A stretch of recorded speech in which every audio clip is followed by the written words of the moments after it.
Hello viewers, namaste. Welcome back to my new video. അപ്പോൾ ഇന്നത്തെ വീഡിയോയിൽ നമ്മൾ കാണിക്കുന്നത് നമ്മുടെ സോഫ്റ്റ്വെയർ ഉപയോഗിച്ച് ക്രിപ്റ്റോ മാർക്കറ്റിൽ നമുക്ക് എങ്ങനെ ട്രേഡുകൾ പിക്ക് ചെയ്യാവുന്നതാണ്. ഞാൻ BTCയുടെ ചാർട്ടാണ് ആഡ് ചെയ്തിരിക്കുന്നത്. അപ്പോൾ നമ്മൾ സോഫ്റ്റ് ഓട്ടോമാറ്റിക്കായിട്ട് ട്രേഡുകൾ പിക്ക് ചെയ്ത് തന്നോളും. നമ്മൾ ജസ്റ്റ് അത് കൺഫേം ആണെന്ന് നോക്കി വെച്ചാൽ മതി. വളരെ സിമ്പിളായിട്ട് നിങ്ങൾക്ക് മനസ്സിലാക്കി പഠിക്കാവുന്ന ഒരു ചാറ്റ് പാറ്റേൺ ആണ് ഇതിനകത്ത് യൂസ് ചെയ്തിരിക്കുന്നത്. അപ്പോൾ നിങ്ങൾക്ക് പഠിക്കാൻ ആഗ്രഹമുണ്ടോ എങ്കിൽ കോൺടാക്ട് ചെയ്തോളൂ. വീഡിയോ താഴെ ഡിസ്ക്രിപ്ഷൻ ബോക്സിൽ കോൺടാക്ട് ഡീറ്റെയിൽസ് കൊടുത്തിട്ടുണ്ട്. നിങ്ങൾക്ക് ലൈവ് ക്ലാസ് ഓൺലൈൻ കാണാം. അല്ലെങ്കിൽ ഡയറക്റ്റ് ഓഫീസിൽ വരണമെങ്കിൽ ഡയറക്റ്റ് ഓഫീസ് വരാവുന്നതാണ്. കേരളത്തിൽ നമ്മുടെ ഓഫീസ് വരുന്ന ആലപ്പുഴയാണ്, ചേർത്തല KSRTC സ്റ്റാൻഡ് തൊട്ടടുത്ത് തന്നെയാണ്. അപ്പോൾ ഇതിപ്പം നമ്മുടെ സോഫ്റ്റിൻ്റെ ഒരു ഇൻ്റർഫേസ് ഇങ്ങനെയാണ് വരുന്നത്. ഇതിൽ ഇപ്പം BTC ആണ് ഏറ്റവും മേളിൽ വരുന്നതാണ് മാർക്കറ്റ് റേറ്റ്.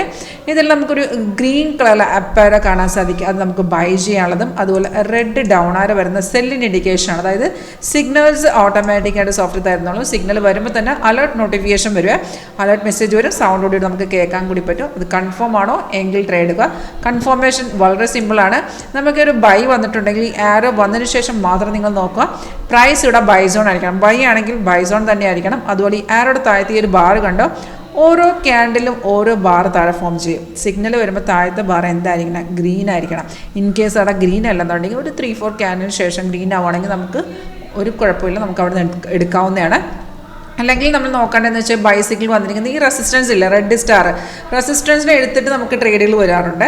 അപ്പോൾ അത്തരം വരുന്ന സിഗ്നൽസിന് താഴത്തെ ബാർ ഇല്ലെങ്കിലും കുഴപ്പമില്ല. കാരണം റെസിസ്റ്റൻസ് എടുക്കുകയെന്ന് വെച്ചാൽ 80% അവർ അപ്പ് മൂവ്മെൻറ്റ് ഉണ്ടാവും. അങ്ങനെയാണെന്നുണ്ടെങ്കിൽ താഴത്തെ ബാർ നോക്കണ്ട, പ്രൈസ് ഓൺ ഓക്കെ ആണോ നിങ്ങൾക്ക് ട്രേഡ് എടുക്കാവുന്നതാണ്. ട്രേഡ് എല്ലാം നിങ്ങൾ എടുക്കേണ്ടത് നിങ്ങളുടെ ബ്രോക്കറിൻ്റെ പ്ലാറ്റ്ഫോമിലാണ്. ഇത് സപ്പോർട്ടിംഗ് സോഫ്റ്റ് ആണ്. അതായത് ലൈവിൽ നമുക്ക് ഇൻഡിക്കേഷൻ കാണിച്ചാൽ എൻട്രി വരുമ്പോൾ തന്നെ എൻട്രി പോയിന്റ് അതിൻ്റെ താഴത്തെ എക്സിറ്റ് ലെവൽ, അതായത് 3 ടാർഗറ്റുകളും stop loss, trading stop loss കൊടുത്തിട്ടുണ്ടാവും. വളരെ വ്യക്തമായിട്ട് നമുക്ക് എക്സിറ്റ് മനസ്സിലാക്കാൻ സാധിക്കും. സിമ്പിളായിട്ട് മനസ്സിലാക്കിയെടുക്കാവുന്ന സ്ട്രാറ്റജി. നിങ്ങൾക്ക് താല്പര്യം ഉണ്ടെന്നുണ്ടെങ്കിൽ കൂടുതൽ ഡീറ്റെയിൽസ് അറിയാൻ താല്പര്യം ഉണ്ടെങ്കിൽ കോൺടാക്ട് ചെയ്തോളൂ. Thank you.